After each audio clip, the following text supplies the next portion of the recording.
किसी और का ज्ञान नहीं, मुझे मेरा ज्ञान चाहिए। मेरा ज्ञान मतलब मुझे अपने स्वरूप का ज्ञान चाहिए कि मैं क्या हूं।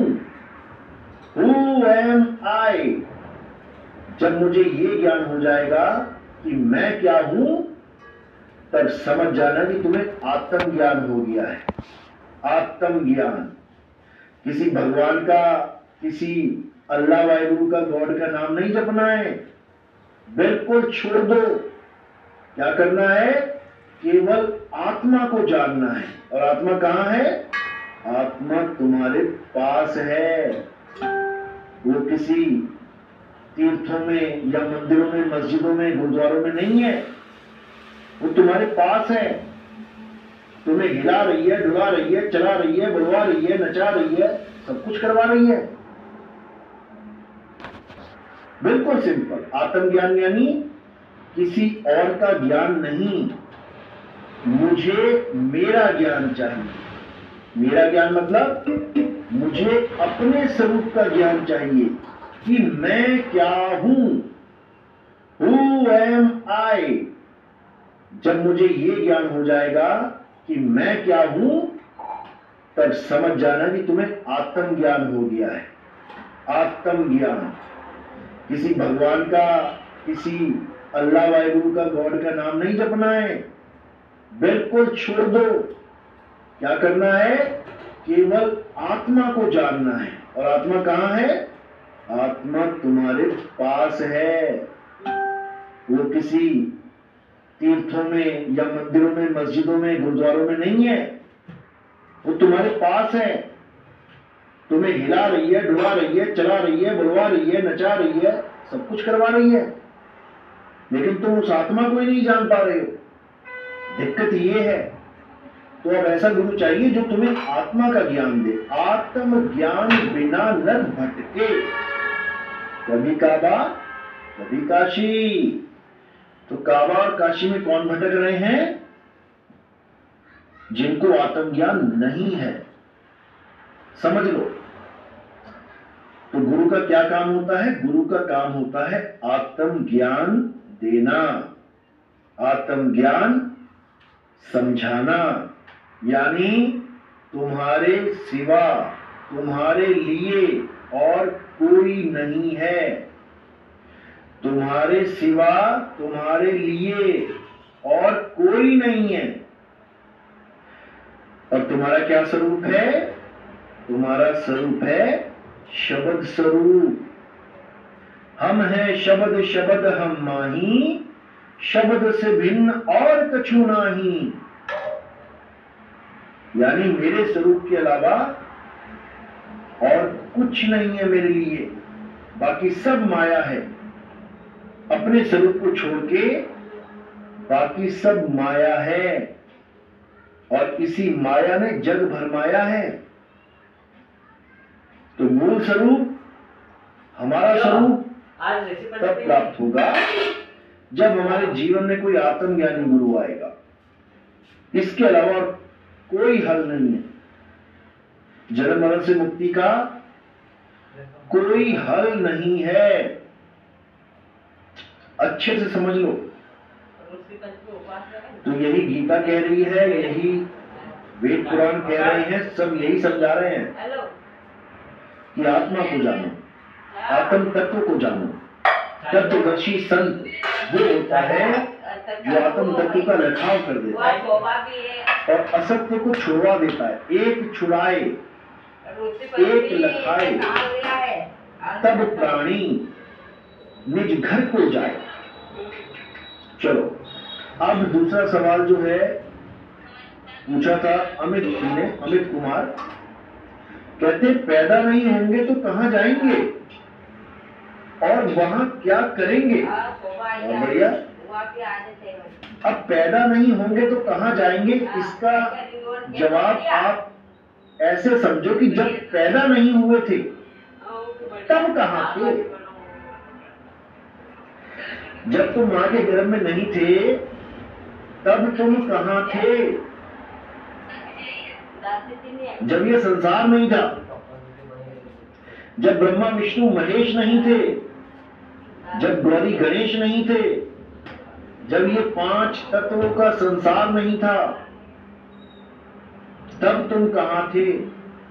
बस वही जाना है। जेल में कैदी फंसा है, कैदी को समझा रहा है कोई, भैया जेल में नहीं आना, वापस निकल जाना है यहां से। अब कैदी कह रहा है अच्छा जेल नहीं होगी तो कहां जाएंगे और वहां क्या करेंगे? इसी को समझना है, इसी को समझना है। तो हमारे रहने का स्थान कहां कहां है, पहले इसको समझ लो। हमारे रहने का स्थान 3 जगह है। कौन कौन सी जगह? नंबर 1 काया, यानी शरीरों में रहना। कोई भी शरीर हो सकता है, स्थूल ले लो, सूक्ष्म ले लो, कारण ले लो, महाकारण ले लो, कैवल्य ले लो, हंस ले लो, ये सब देह हैं,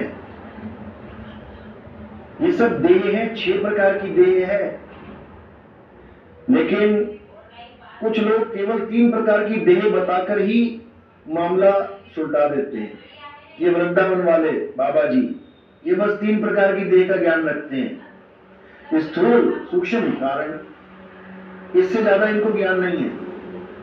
महाकारण, कैवल्य, हंस, इन देहों का इनको ज्ञान नहीं है।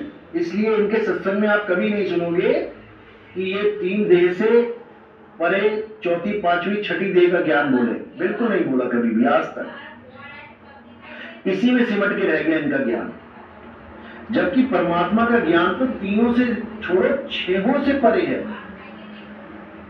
6हों से परे। तो पहला स्थान है रहने का काया, देह। जैसे अभी आप देह में रह रहे हो,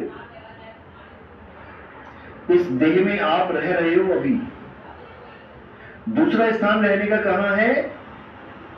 शून्य है, शून्य। शून्य में रह सकते हो तुम। मां प्रणाम।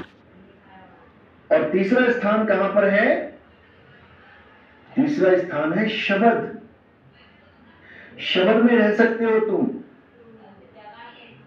तुम्हारे पास 3 कोठरी है रहने के लिए। गुरु ग्रंथ साहब में यही समझाया गया। कोठरी माही कोठरी, परम कोठरी विचारी, बुधिनी वस्तु कबीर को, कबीर लीनी संभाली। समझो, कोठरी माही कोठरी यानी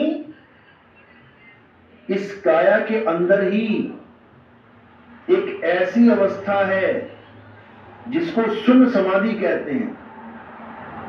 काया से कनेक्शन टूट जाता है और ये जीव शून्य में चला जाता है। वहां पर भी रह सकता है बिना काया के, लेकिन लंबे समय के लिए नहीं। वापिस काया बनाएगा आके, बनानी पड़ेगी, क्योंकि अभी बना के बैठा है। अभी बना के बैठा है तो बाद में बनाएगा। इसी को जीव और शिव बोला जाता है। जीव यानी काया में रहने वाला जीव, काया से बंधा जीव, और शिव यानी निराकार, काया से परे, साकार से परे निराकार, उस अवस्था को प्राप्त करने वाला शिव कहलाता है। तो जीव और शिव ये दोनों ही अज्ञान दृष्टि है, अज्ञानता है ये। अब इससे परे क्या है? जीव और शिव से परे क्या है? वो है पीव। पीव यानी परमात्मा, शब्द गुरु, देवों के देव, महादेव, आत्म देव। उसमें रह सकते हैं हम, शब्द में समा सकते हैं हम। तो केवल 3 स्थान है रहने के। या तो काया में रह लो कुछ समय के लिए, काया छोड़नी पड़ेगी, या ब्रह्म में रह लो, निराकार में रह लो, शून्य समाधि में रह लो, वो भी कुछ समय के लिए छोड़नी पड़ेगी, वापस आना पड़ेगा।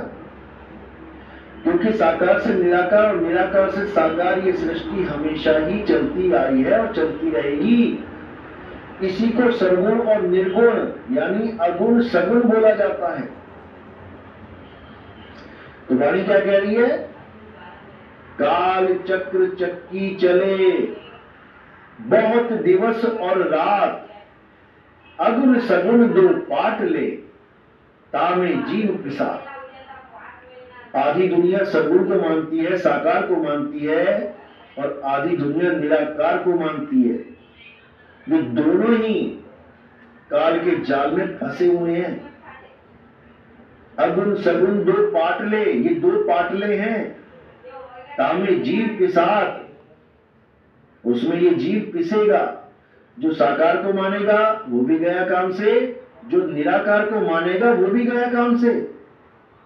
ये जो निकम्माचार्य है 5 करोड़ सब्सक्राइबर लेके बैठा है, पहले ये साकार निराकार तक की बात करता था सत्संगों में। हजारों सत्संग इसके सुन लो, साकार निराकार तक इसकी खेल खत्म हो जाता था, इसकी कहानी बन जाती थी।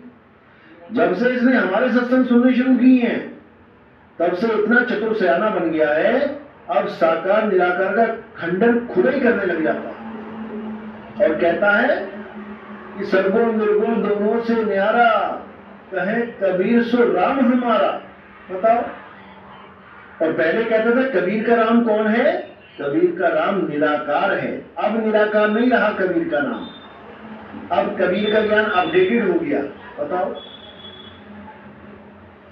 ये जितना मर्जी जोर लगा ले, जितना मर्जी कॉपी कर लें, इनका कल्याण होने वाला नहीं है। हालत खराब हो जाएगी इनकी। अभी सोच रहे कौन कौन देख रहा है, किसने देखा है। लग जाएगा पता बेटा, लग जाएगा थोड़े दिनों में पता।